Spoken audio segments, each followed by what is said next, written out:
Hello बच्चों, मैं CB आप सभी का आपके अपने परिवार सरकास्टिक थिंकर में हार्दिक स्वागत व अभिनंदन करता हूं। जैसा कि आप पढ़ रहे हैं कक्षा 10 का चैप्टर प्रकाश तथा परावर्तन तथा अपवर्तन, उसमें हमने 3 वीडियो अपने कंप्लीट कर लिए हैं। एक पहले से प्लेलिस्ट में पड़ा हुआ था जिसमें इमेज फॉर्मेशन की जानकारी थी। आज जो हमारा चौथा वीडियो हम लेकर के आए हैं जिसमें का टॉपिक है अपवर्तन, प्रकाश का अपवर्तन। तो प्रकाश का अपवर्तन जानने से पहले आप अगर नए आए हैं चैनल पर तो पीछे के वीडियो जरूर देख लीजिएगा ताकि आपको इस चैप्टर से कोई डाउट ना क्रिएट हो, है ना। तो देखते हैं, जब प्रकाश की किरण, डेफिनेशन क्या कहती है, जब प्रकाश की किरण एक माध्यम से दूसरे माध्यम में प्रवेश करती है या जाती है तो वह अपने मार्ग से विचलित हो जाती है। देखिए, ऐसे आ रही थी, सीधा यहां जाना था लेकिन यहां आ गई, अपने मार्ग से विचलित हो जाती है। क्या? जब प्रकाश की किरण एक माध्यम से दूसरे माध्यम में जाती है तो वह बेटा अपने मार्ग से विचलित हो जाती है। और प्रकाश का किरण का अपने मार्ग से विचलित होने की इस घटना को या इस घटना को प्रकाश का अपवर्तन कहते हैं। तो बच्चे देखते हैं, एक डायग्राम के थ्रू हम समझते हैं अपवर्तन कैसे हो रहा है। तो ये अभिलंब है, ये आने वाली किरण को हम आपतित किरण कह देते हैं और ये अपवर्तित किरण हो गई, है ना। तो देखिए, आपतित किरण को अगर सीधा सीधा डाला जाए तो एकदम सीधे जो डॉटेड लाइन है ये निकलनी थी, लेकिन क्या हो गया, यहां जाने के बजाय ये नीचे की ओर चली गई, है ना, अभिलंब के पास आ गई। और इसको अगर देखा जाए तो ये सीधा था इसका, लेकिन अभिलंब से क्या हो गई, ये दूर हट गई। तो इसका खेल क्या है, यही अपवर्तन है। आइए समझते हैं। तो ऊपर क्या था, एक विरल माध्यम वायु, एक सघन माध्यम कांच। तो जब विरल से सघन में आई तो अभिलंब की ओर झुक गई, और जब सघन से विरल में गई तो अभिलंब से दूर हट गई। तो अभिलंब से दूर हट गई तो विरल और सघन को सबसे पहले हम जान लेते हैं कि विरल और सघन हमारा क्या है। तो सघन माध्यम की अगर हम बात करें, सघन और विरल, तो आइए आपको ले चलते हैं जरा क्लास 9th की ओर। क्लास 9th में हमने ये 3 बॉक्स पढ़े थे हमारे आसपास के शुद्ध पदार्थ वाले चैप्टर में, या हमारे आसपास के पदार्थ। ये देखिए, तो देखिए ये सॉलिड है, ये लिक्विड है और ये गैस है। सॉलिड के अणु क्या है, बहुत पास पास हैं। लिक्विड के अणु थोड़ा दूर दूर है और गैस के अणु हमारे जो हैं वो ज्यादा दूरी पर हैं। तो इससे क्या पता चला, इनके बीच में स्पेस जो है थोड़ा सा कम है। सॉलिड में बहुत कम है, लिक्विड में सॉलिड की अपेक्षा ज्यादा और गैस में लिक्विड की अपेक्षा और सॉलिड की अपेक्षा बहुत ज्यादा। चलिए आगे इसकी बात करते हैं दूसरे तरीके से। तो जिस माध्यम में प्रकाश की चाल जो है ज्यादा होगी, क्या होगी, स्पीड ऑफ लाइट ज्यादा होगी, क्या होगी, ज्यादा या अधिक होगी, उसको विरल माध्यम कहेंगे। जिस माध्यम में प्रकाश की चाल यानी स्पीड ऑफ लाइट क्या होगी, कम होगी बच्चे, क्या होगी, कम होगी, उसको हम सघन माध्यम कहेंगे। क्वेश्चन आता है किस निम्नलिखित में किस माध्यम में प्रकाश की चाल सबसे कम होगी। ऑप्शन होगा जल, हीरा, एयर या निर्वात। तो आपको किसमें लगाना है, डायमंड में, क्यों, जो सॉलिड है उसमें प्रकाश की चाल क्या होगी, सबसे कम होगी। वहीं पर हम अगर बात करें अब अपवर्तन के नियम की, किसकी बात करें, अपवर्तन के नियम की, तो ये बात समझ में आ गई बच्चे, क्या कि जब प्रकाश एक माध्यम से, इसको मीडियम 1 बता देते हैं, M1 यानी मीडियम 1 और ये मीडियम 2, जब प्रकाश की किरण एक माध्यम से दूसरे माध्यम में जाती है तो वह अपने मार्ग से विचलित हो जाती है। ओके, आइए देखते हैं अपवर्तन के नियम। अपवर्तन के नियम, जैसे परावर्तन के नियम पढ़े थे वैसे अपवर्तन के नियम। तो अपवर्तन के नियम बच्चे क्या पढ़ेंगे, आपतित किरण, अपवर्तित किरण तथा आपतन बिंदु पर अभिलंब, तीनों क्या होंगे, एक ही तल पर होंगे। तीनों क्या होंगे, एक ही तल पर होते हैं। बड़ा इजी है वैसे ही पुराने जैसा। अब दूसरे की बात करें, किन्हीं 2 माध्यमों के लिए तथा एक ही रंग के प्रकाश के लिए आपतन कोण I की ज्या यानी sin I तथा अपवर्तन कोण R की ज्या का अनुपात एक नियतांक होता है और इसे स्नेल्स लॉ कहते हैं। किस क्या कहते हैं, स्नेल का नियम कहते हैं। क्या समझ में आई बात, किन्हीं 2 माध्यमों तथा एक ही रंग के प्रकाश के लिए, कोई 2 माध्यम है और एक ही प्रकाश अगर उनमें आ रहा है तो वो क्या होगा, sin I upon sin R is equal to नियतांक या कांस्टेंट होगा। और इस नियतांक को, किसको बच्चे, इस नियतांक को एक माध्यम के सापेक्ष दूसरे माध्यम का अपवर्तनांक कहते हैं। और इसे ही हमको समझना है। आगे हम आप इसको नोट कर लें तो हम आगे समझेंगे अपवर्तनांक और प्रकाश की चाल में संबंध। तो नोट कर लीजिए। आइए देखते हैं अपवर्तनांक तथा प्रकाश की चाल में संबंध। अपवर्तनांक हमने जान ही लिया, सापेक्ष अपवर्तनांक, निरपेक्ष अपवर्तनांक, दो तरह का होता है। तो क्या लिखा, एक माध्यम के सापेक्ष दूसरे माध्यम का अपवर्तनांक उन माध्यमों में प्रकाश की चालों के अनुपात के बराबर होता है। क्या समझा डेफिनेशन से कि एक माध्यम के सापेक्ष दूसरे माध्यम का अपवर्तनांक उन माध्यम में प्रकाश की चालों के अनुपात के बराबर होता है। जैसे वायु के सापेक्ष जल का अपवर्तनांक क्या होगा, एक फॉर एयर एंड वाटर। तो क्या लिखा, वायु के सापेक्ष जल का, air and water, air with respect to water क्या होगा, वायु में प्रकाश की चाल बटे जल में प्रकाश की चाल। ठीक है।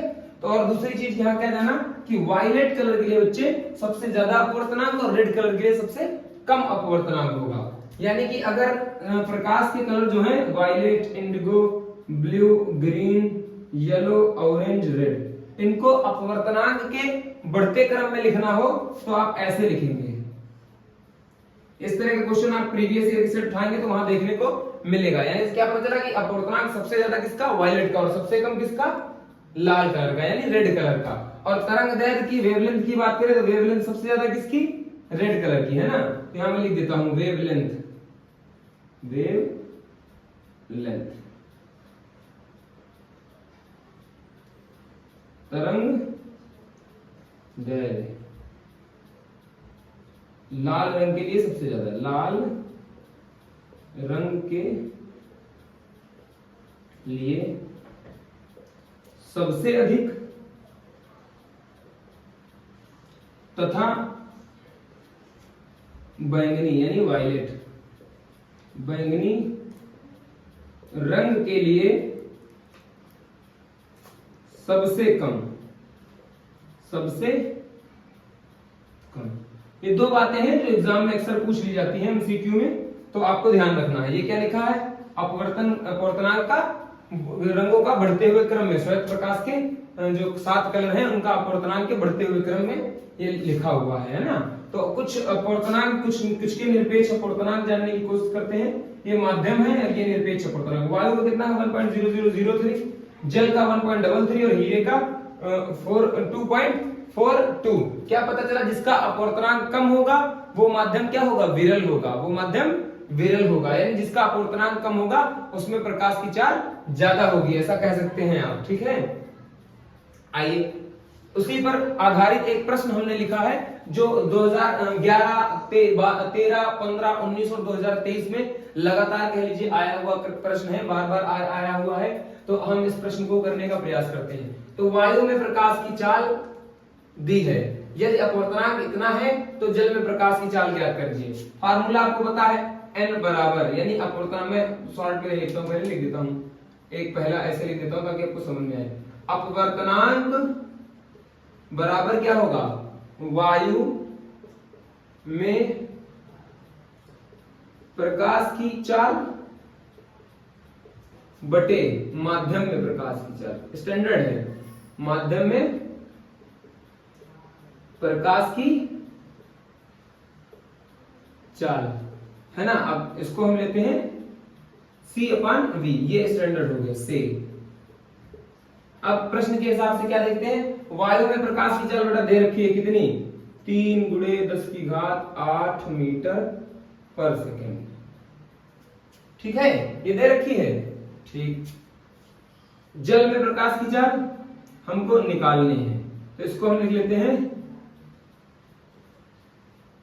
W लिख लेते हैं, वाटर है ना, W लिख लेते हैं। ये कितना दिया है बेटा, ये दिया है 4/3। क्रॉस मल्टीप्लिकेशन करा दीजिए तो कितना हो जाएगा, 4 × W बराबर 3 3 जा 9 × 10⁸ मीटर पर सेकेंड। और ये हो जाएगा आपका W बराबर, यानी जल में प्रकाश की चाल बराबर 9 × 10⁸ मीटर पर सेकेंड बटे में 4। यानी जल में प्रकाश की चाल कितनी आ जाएगी, आप करके देख लीजिएगा। 4 2 जा 8, कितना बचेगा 1, डेसिमल लगाएंगे, कितना हो जाएगा 4 2 जा 8, कितना बचेगा 2, 20 आएगा। 4 5 जा 20, तो आंसर हमारा आ जाएगा यहां से कट करने के बाद 2.25। कितना आ जाएगा बच्चे 2.25 इंटू 10⁸ मीटर पर सेकेंड। ये हमारा क्या हो गया, जल में प्रकाश की चाल, speed of light in water, यही हमको फाइंड करना था, speed of LIGHT light in water. ठीक बच्चे, तो ये एक प्रश्न था और ये था आपका अपवर्तनांक और प्रकाश की चाल में संबंध। पहले क्वेश्चन अपवर्तनांक और क्रांतिक कोण में भी आता था। क्रांतिक कोण पूरी तरह से, क्रांतिक कोण पूरी तरह से सिलेबस से खैर हट गया है, लेकिन फिर भी कोई क्वेश्चन नहीं आएगा, लेकिन आप जानना चाहेंगे तो कमेंट करके बताइएगा, मैं आपको बता दूंगा। आप इसको नोट डाउन करिए। आइए देखते हैं कुछ क्वेश्चन जो रिलेटेड है अपवर्तनांक या रिफ्रैक्टिव इंडेक्स से। क्या लिखा है, कांच के सापेक्ष वायु का अपवर्तनांक 1.5 है। कांच के सापेक्ष वायु का अपवर्तनांक 1.5 है। वायु के सापेक्ष, वायु का कांच के सापेक्ष निकालना है, वायु का कांच के सापेक्ष अपवर्तनांक निकालना है। देखिए क्या दिया है, ANG हमारा दिया है कितना, 1.5। कितना दिया है, 1.5 दिया है। ANG वायु के सापेक्ष कांच का हो गया कितना, 1.5। पूछ क्या रहा है हमसे, वायु का कांच के सापेक्ष, यानी GNA पूछ रहा है। ठीक है, कोई बात नहीं, पल देखिए GNA बराबर, ये क्या हो गया, आगे वाला पीछे, पीछे वाला आगे, तो क्या हो जाएगा 1/1.5, पॉइंट का 10 हो जाएगा। 2 से 5 से काट दीजिए, 2 बार में और ये 3 बार में, है ना। ठीक है, तो इस प्रकार ये हमारा आंसर हो जाएगा 18 0.67। हाँ, ये हो जाएगा 0.66 चलता रहेगा, तो इसको हम 67 कर लेते हैं। तो इस प्रकार हमने कर लिया। ये भी 2011 का आया हुआ क्वेश्चन है, इंपॉर्टेंट क्वेश्चन है, आप ध्यान रखिएगा और अच्छे से समझ के करिएगा। क्या करा, वायु के सापेक्ष जल तथा कांच, यानी कि वायु के सापेक्ष जल को हम क्या लिखेंगे, वायु के सापेक्ष ANW बराबर, तथा कांच यानी ANG बराबर कितना, 4/3। ये कितना, 3/2।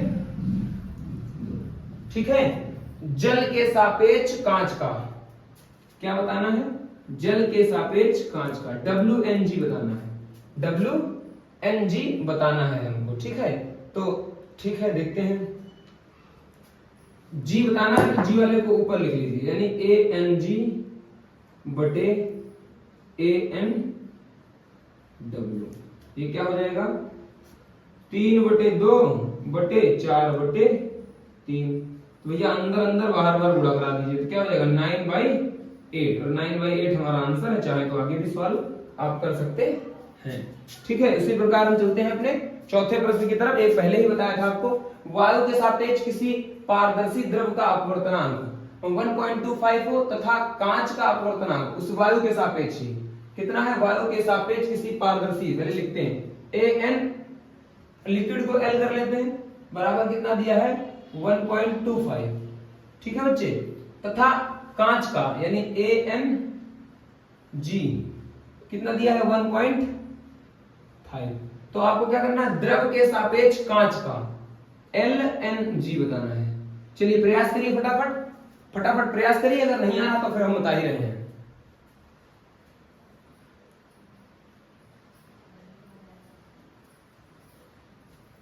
चलिए करिएगा,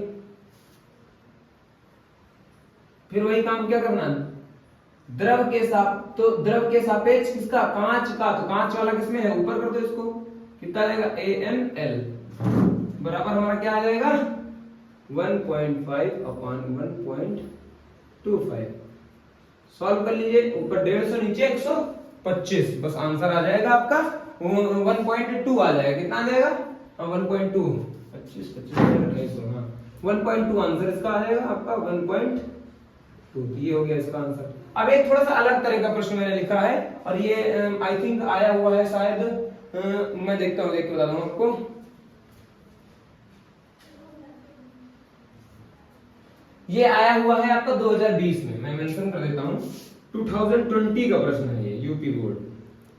ठीक, क्या कह रहा है, एक पारदर्शी कांच से बने घनाकार गुटके जिसकी प्रत्येक भुजा 4 सेंटीमीटर की तली पर स्थित एक काले बिंदु की आभासी गहराई की गणना कीजिए। अच्छा, आभासी गहराई और अपवर्तनांक में जो संबंध है वो क्या है, मैं पहले वो बता देता हूं आपको। क्या है, ANW बराबर वास्तविक गहराई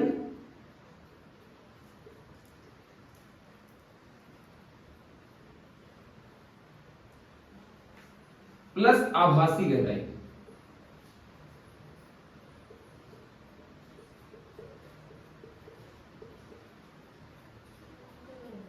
ठीक है, ये क्या है, वास्तविक गहराई और आभासी गहराई।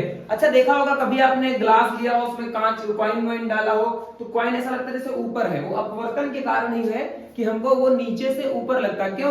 क्योंकि लिक्विड क्या है, विरल माध्यम है और हम देख रहे हैं कहां से, सॉरी लिक्विड क्या है, सघन माध्यम, और हम देख रहे हैं एटमॉस्फेयर से, वो विरल माध्यम हमारा। तो ऐसा हमको लगता है कि हमारा कांच का सिक्का जगह होता है उस जगह से ऊपर हमको दिखाई देता है, वो हल्का सा ऊपर दिखाई देता है। तो इस प्रश्न को उसी टेक्निक के साथ करने का प्रयास करेंगे। ये कितना दिया है, वर्तमान कितना दिया है बच्चे, 1.6 दिया है। कितना दिया है, 1.6। वास्तविक गहराई क्या है, 4 सेंटीमीटर। आभासी गहराई को आप x मान लीजिए, मल्टीप्लाई करा दीजिए, तो x इधर चला जाएगा, ये इधर चला आएगा, तो x बराबर हो जाएगा 4 बटेगा 1.6, पॉइंट हटाएंगे तो 40 हो जाएगा। तो काट कूट के कितना आएगा, 16 दूना 32 और 16 पंचे 80, 2.5 आ जाएगा। कितना आ जाएगा बच्चे, 2.5। तो इसी तरह बने रहिए, आप देखते रहिए, सॉल्यूशन करते रहिए। जो भी क्वेश्चन नहीं आते हैं, ये मान लीजिए कि आप इस तरह के जितने भी मैंने क्वेश्चन करा लिया, इसके बाहर से आपका क्वेश्चन नहीं आने वाला है। और पूर्णांक क्वेश्चन ऑब्जेक्टिव में तो 100% आएंगे ही आएंगे। तब तक के लिए बने रहिए हमारे YouTube चैनल पर और देखते रहिए आपकी पसंदीदा क्लास फिजिक्स की जो चल रही है कंटिन्यू। मिलते हैं नेक्स्ट वीडियो के साथ, तब तक के लिए बाय बाय, टेक केयर।